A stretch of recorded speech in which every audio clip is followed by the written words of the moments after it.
오늘 우리에게 주시는 하나님 말씀은 야고보서 5장 1절부터 6절까지의 말씀입니다. 야고보서 5장 1절부터 6절까지의 말씀을 교독합니다. 들으라 부한 자들아, 너희에게 임할 고생으로 말미암아 울고 통곡하라.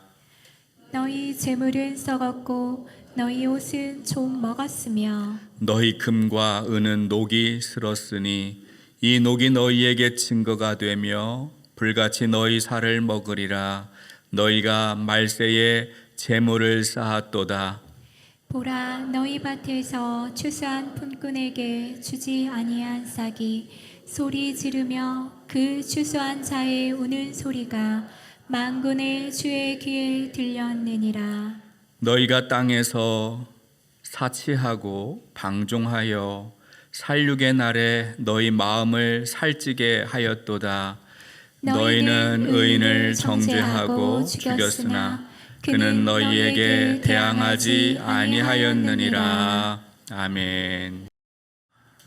우리가 매주 수요일마다 야고보서를 함께 나누고 있습니다. 야고보서는 예수님을 믿는 사람들에게 보낸 야고보의 편지입니다. 이 편지에서 야고보는 박해를 피해 흩어져 있는 성도들을 위로하고 또 진정한 믿음이 무엇인가를 설명하고 있습니다. 특별히 야고보는 행함이 있는 믿음이 살아있다, 이렇게 산 믿음을 강조하고 있습니다. 예수님을 믿음으로 구원받은 하나님의 자녀가 이 땅에서 어떻게 살아가야 하는가, 어떻게 행함 있는 믿음을 살아낼 것인가를 가르치고 있습니다. 야고보는 예수님을 믿는 하나님의 자녀에게는 시험이 있다라고 말하고 있습니다. 대표적인 시험이 두 가지인데요. 첫 번째는 말에 관한 것입니다. 혀를 바르게 사용해야 한다, 이런 것을 이야기했고요. 두 번째는 돈에 대한 가르침입니다. 이 두 가지의 시험을 잘 이기고 승리하려면 땅에 속한 지혜가 아니라 위로부터 임하는 지혜, 하늘의 지혜를 따라 살아야 한다라고 가르치고 있습니다. 오늘 우리가 읽은 본문은 돈에 관한 내용을 다루고 있습니다. 돈을 바르게 사용해야 한다, 이렇게 말하고 있습니다. 돈을 잘못된 방법으로 사용하는 것을 엄하게 경고합니다. 우리 야고보서 5장 1절 말씀 한번 같이 읽어보겠습니다. 야고보서 5장 1절 함께 읽겠습니다. 들으라 부한 자들아, 너희에게 임할 고생으로 말미암아 울고 통곡하라. 여기에서 야고보가 부한 자들에게 경고를 합니다. 당시 어떤 부자들이 자기의 돈을, 자기의 재물을 바르게 사용하지 않고 이 돈의 힘을 가지고 교회 안에 믿는 형제들에게 해를 끼치기도 하고 위세를 부리기도 한 모양입니다. 따라서 야고보는 그들에게 임할 하나님의 심판을 언급하고 있습니다. 지금은 그 돈을 가지고 자기의 멋대로 편하게 마음대로 막 그렇게 누리면서 살고 있지만 그 악한 자들에게는 반드시 임할 고생이 기다리고 있다는 거예요. 여기에서 고생이라고 번역한 헬라어 단어가 타라이포리아라는 단어인데 이 단어는 비참함, 괴로움을 뜻합니다. 돈을 바르게 사용하지 못하는 악한 부자들에게 아주 큰 시련이 기다리고 있습니다. 야고보가 말하는 임할 고생이라는 것은 그들이 갑자기 어느 날 재산을 다 잃어버리고 망한다라는 뜻이 아니에요. 여러분, 하나님의 뜻에 순종하지 않고 자기 멋대로 살아도 이 세상에서는 아무 문제 없이, 별 탈 없이 그냥 그렇게 잘 먹고 잘 살 수도 있습니다. 그러나 반드시 하나님 앞에 서는 날이 온다는 거예요. 하나님 앞에 서게 될 때 반드시 그 사람이 울고 통곡하는 그날이 온다라는 것입니다. 그러므로 어떻게 해야 합니까? 이 경고를 들으면 회개를 해야 한다는 거예요. 마태복음 15장을 보면 예수님 말씀하셨습니다. 부자가 천국에 들어가는 것이 낙타가 바늘기로 들어가는 것보다 어렵다 말씀합니다. 그런데 여러분, 이 부자가 바늘귀, 그 작은 바늘귀를 통과하는 하나의 방법이 있어요. 뭡니까? 회개하는 거예요. 회개하는 거. 울며 통곡하면서 주님께 돌아와서 이 재물의 주인이 하나님이심을, 하나님의 뜻에 바르게 사용해야 함을 그들이 깨닫고 회개하고 돌이킬 때 그도 천국에 들어갈 수 있어요. 만약에 회개하지 않으면 결국은 하나님의 심판대 앞에 서게 된다는 것을 말하고 있는 것입니다. 야고보는 그 이유를 두 가지로 설명하고 있는데요. 오늘 본문 5장 2절 3절 말씀 한번 읽어보겠습니다. 2절과 3절 함께 읽겠습니다. 너희 재물은 썩었고 너희 옷은 좀 먹었으며 너희 금과 은은 녹이 슬었으니 이 녹이 너희에게 증거가 되며 불같이 너희 살을 먹으리라. 너희가 말세에 재물을 쌓았도다. 첫 번째 이유는 그들의 재물과 그들의 옷이 썩고 좀 먹었다라는 거예요. 여기서 썩고 좀 먹었다라는 것은 더 이상 쓸모없게 되었다, 그런 뜻을 가지고 있어요. 여러분, 사실 현실에서 금이 썩습니까? 금은 좀 먹지 않아요. 옷도 이 금이라는 것은 굉장히 단단하기 때문에 요즘에도 금값이 계속 올라가는 걸 보면 금은 녹슬지가 않아요. 그런데 여기서 녹이라고 번역하고 있는 헬라어 단어가 이오스라는 단어를 쓰고 있는데, 이 단어 안에는 녹이라는 뜻도 있지만 독이라는 말도 포함되어 있습니다. 악한 부자들이 쌓아놓기만 하고 제대로 하나님 뜻대로 사용하지 않는 그 재물은 녹이 쓰는데 녹이 슬어서 독이 되어서 그들을 삼키게 된다는 거예요. 뿐만 아니라 그렇게 쌓아놓고 바르게 사용하지 않는 재물은 훗날 하나님의 심판대 앞에서 증거가 된다라고 말하고 있습니다. 이 증거를 통해서 무엇을 알 수 있습니까? 그 불의한 악한 부자가 하나님과 재물 가운데 무엇을 더 의지하며 살았는가, 무엇을 더 사랑하며 살았는가, 그것을 말해주는 증거품이 바로 그 증거가 된다는 것이죠. 여러분, 야고보가 말하고자 하는 것이 재물을 쌓아놓지 말라는 이것이 우리의 미래를 위해서 저축하면 안 된다, 그런 말을 하는 게 아니에요. 녹슨 재물이나 좀 먹은 옷이 없도록 하라는 것은 이것이 재물이 하나님의 것임을 알고 믿음으로 바르게 사용하라는 뜻입니다. 그 재물 자체가 목적이 되어서는 안 된다라는 거예요. 하나님보다 재물을 더 사랑하는 것, 그것은 재물을 더 사랑하는 재물이 우상이 된다라는 뜻이거든요. 로마서 14장 7절과 8절을 보면 바울이 이런 고백을 합니다. 로마서 14장 7절 8절 말씀을 한번 우리 같이 읽겠습니다. 우리 중에 누구든지 자기를 위하여 사는 자가 없고 자기를 위하여 죽는 자도 없도다. 우리가 살아도 주를 위하여 살고 죽어도 주를 위하여 죽나니 그러므로 사나 죽으나 우리가 주의 것이로다. 아멘. 여러분, 바울의 이 고백을 보십시오. 우리가 예수님을 믿고 산다는 것이 어떤 의미입니까? 주님을 위하여 살고 또 주님을 위하여 죽는 것을 말한다는 거예요. 사나 죽으나 우리는 주님의 것이다, 이것이 우리 모두의 고백이라는 겁니다. 그러므로 우리가 재물을 사용할 때도 나 자신만을 위해 쌓아놓고 있는 것은 헛되고 악한 일이 되는 거예요. 마태복음 25장을 보면 우리가 잘 알고 있는 달란트 비유가 나옵니다. 어떤 주인이 먼 길을 떠나면서 1달란트, 2달란트, 5달란트를 가져와서 각자 종에게 그것을 맡깁니다. 이제 먼 길을 떠났던 주인이 돌아옵니다. 그리고 이제 1달란트 받은 종을 주인이 책망을 해요. 여러분, 1달란트 받은 종이 책망받는 이유가 무엇이죠? 그가 많이 남기지 못해서가 아니라 땅에 그대로 묻어놓고 그것을 사용하지 않았기 때문에 책망을 받아요. 자기에게 주어진 몫을 바르게 사용하지 않고 묻어두고 있는 것도 책망의 이유가 되는 거예요. 예수님은 2 렙돈을 하나님 앞에 바친 가난한 과부를 칭찬하십니다. 칭찬하시는 이유가 무엇입니까? 그 두렙돈 아주 작은 돈이지만 이 과부에게는 전부였어요. 생활비 전체였어요. 이 과부는 자기의 인생을, 자기의 미래를 하나님의 손에 맡겼어요.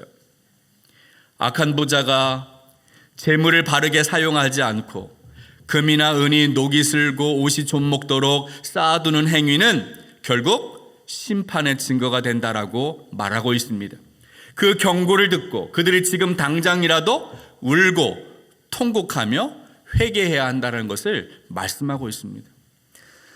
야고보가 부한자들에게 이런 경고를 한 이유는 그들의 재물이 하나님을 대신하는 우상이 되기 때문입니다. 그들의 문제는 노후 대책이 아니에요. 내일 쓸 것을 미리 잘 준비해 놓자. 노후 대책은 잘 해놨을지 몰라도 죽음 이후에 하나님 앞에 설 때에 사후 대책은 전혀 해놓지 않는 인생을 살았다는 것이 문제입니다. 자신이 재물의 인생이 되어서 살았기 때문에 결국은 하나님의 심판 앞에 이르게 되는 것입니다. 따라서 우리는 물질이 하나님으로부터 온 선물이라는 사실을 깨닫고 허락하신 분복을 바르게 사용할 줄 아는 선한 청지기가 되어야 하는 것입니다. 여러분들이 기도할 때 받을 복만 생각하고 하나님 넉넉하게 주십시오 기도하는 것이 전부가 아니라 이미 주신 이 물질을 어떻게 사용할 것인가. 많이 줘도 문제잖아요. 여러분이 바르게 쓸 자신이 있으세요? 어느 날 갑자기 억만장자가 된다고 생각해 보세요. 바르게 쓸 자신이 있습니까? 타락하지 않을 자신 있으세요? 그 받은 것을 바르게 사용하는 법을 배우는 것이 더 중요한 거예요. 진정한 복은 소유의 넉넉함에 있는 것이 아니라 내게 있는 것을 하나님의 뜻대로 바르게 쓰는 것, 바로 그것이 진정한 복임을 여러분이 기억해야 합니다. 여러분, 잠언 30장에 보니까 아굴이라는 사람이 기도가 있어요. 우리 잠언 30장 7절부터 9절 한번 같이 읽겠습니다. 30장 7절부터 함께 읽습니다. 내가 두 가지를 주께 구하였으니 죽기 전에 내게 거절하지 마옵소서. 곧 헛된 것과 거짓말을 내게서 멀리 하옵시며 나를 가난하게도 마옵시고 부하게도 마옵시고 오직 필요한 양식으로 나를 먹이시옵소서. 혹 내가 배불러서 하나님을 모른다 여호와가 누구냐 할까 하오며 혹 내가 가난하여 도둑질하고 내 하나님의 이름을 욕되게 할까 두려워함이니이다. 여러분, 이 아굴의 기도를 잘 보십시오. 왜 이런 기도를 했을까요? 많은 재물 앞에서 교만해져서 하나님을 모른다, 하나님이 누구냐, 하나님을 부정할 수도 있고, 반대로 돈이 없어서 하나님의 이름을 욕되게 할 수도 있기 때문에 넉넉하고 풍성한 재물을 소유하는 것보다 중요한 것은 하나님이 주신 이 물질을 가지고 하나님을 기억하고 하나님을 의지하며 사는 것, 그것이 진짜 복임을 이 아굴은 알고 있다라는 거예요. 부한 자들에게 이 말 고생이 기다리고 있다라는 이 말의 첫 번째 이유는 그들이 돈을 써야 할 때 제대로 쓰지 않았기 때문에 그들에게 심판이 임하는 것입니다. 두 번째 이유는 돈을 주어야 할 때 주지 않는 그 돈 때문에 그들은 심판을 받습니다.